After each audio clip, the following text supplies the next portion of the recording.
2014 apartment, 2015 we got married, 2016 honeymoon, and just after the honeymoon we started discussing.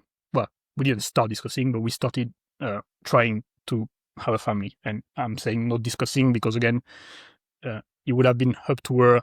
We would have started trying much earlier. Her dream was to be a mom. That was her goal in life. In terms of like career, whatever, doesn't care. Like she never cared about job or anything like that. Her goal was to be a mom. So as soon as we met and as soon as we got serious, it was all right. When are we starting having kid? And I'm not ready. Like this is whoa, like calm down. But yeah, eventually I felt ready, whatever that means. I don't think you're ever ready for it, but never. I felt like Never. I was Never. okay. I've got my shit together now, so let's try it. So we started trying in summer 2016, basically, and we got pregnant very quickly, and also very quickly after finding out that we were pregnant, she had a miscarriage. Like 5 weeks, so yeah, very early on. And still hard for her as a mom. Absolutely. Very hard for her, more than for me, to be honest. Absolutely. And I didn't understand what he meant. I think I didn't fully. I was away from work also. I was not even here when it happened, so that was pretty devastating for her. She didn't have me there. She had to go to the doctor on her own and stuff like that, and not a good experience. But also it's interesting because also I think everyone said, like it happens, like miscarriage are very common. Like that's a narrative that like people hear. It's like it happens in 1 every 4 pregnancy and this and that, and at least you can get pregnant, right? So whatever. That doesn't really help, right? No, but it is what people say. So we started again very quickly, like a month after, pretty much, because that was at the end of August, like on the last few days of August, and we decided to try again.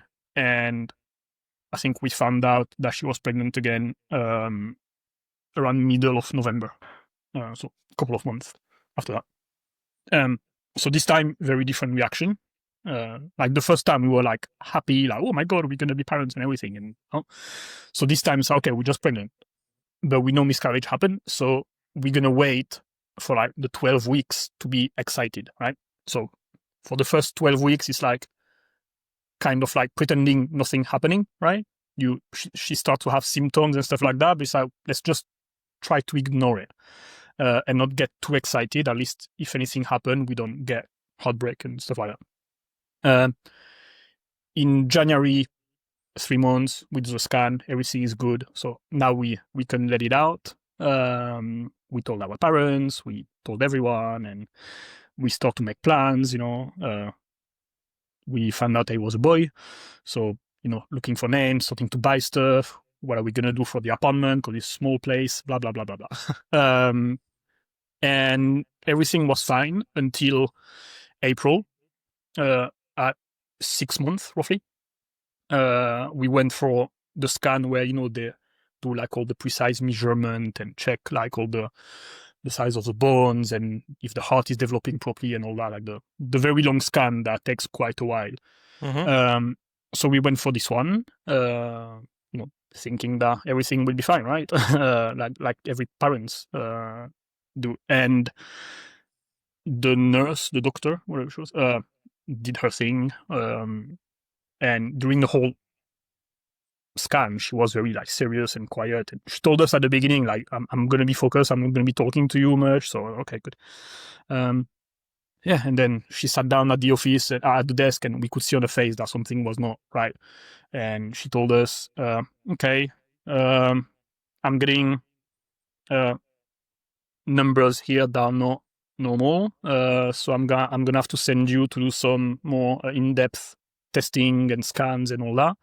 I'm seeing some issues with like the size of the bones and the heart and stuff like that. So she sent us to a cardiologist. She sent us to a specific department at a hospital to have more tests and stuff like that. So we came back home like devastated, not knowing what was going to happen and what was going on, but also being terrified and understanding that there was something wrong, but without fully understanding what.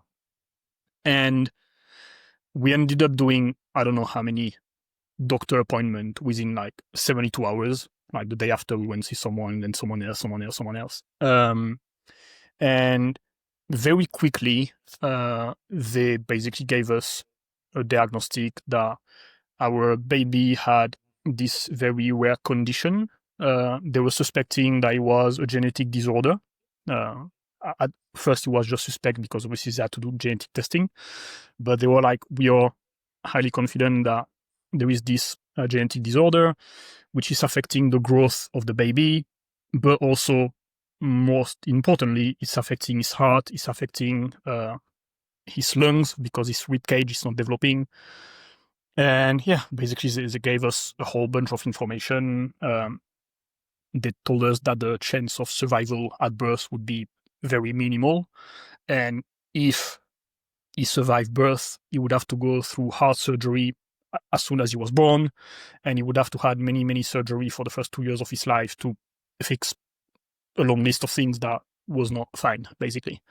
But yeah, they basically told us that the chance of having a baby that would live would be close to non-existent. So grateful that it's happened in France, and we were given the option if we wanted to terminate the pregnancy, if we wanted to. So it was obviously up to us. So that we obviously took time, and we looked at the situation and all the information that we had, and we decided that it was the best thing, if I can say, for us and for him to end the pregnancy, because there was just too much on the plate to not do that. So yeah, that's a decision that we took. It is what it is. I don't expect people to understand or whatever, but we thought it was the right thing.